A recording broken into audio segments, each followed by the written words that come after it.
আমাদের শখের ছাদ বাগানের লাউ গাছে বর্তমানে বেশ কয়েকটি লাউ ধরে রয়েছে।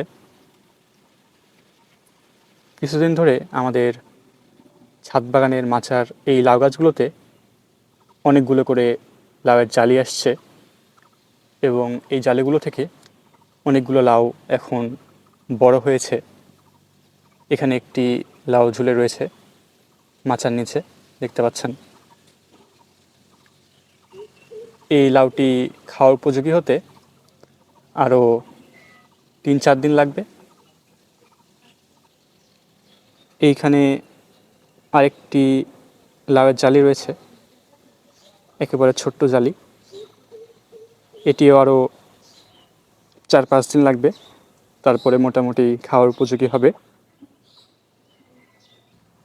এরকম সাইজের বেশ কয়েকটি লাউ এখন আমাদের ছাদ বাগানের মাচায় ছড়িয়ে রয়েছে।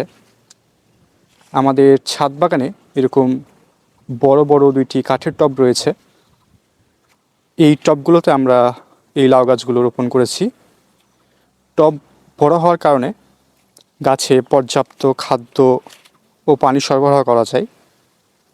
দেখতেই পাচ্ছেন গাছগুলো ঘনভাবে মাচায় ছড়িয়ে রয়েছে।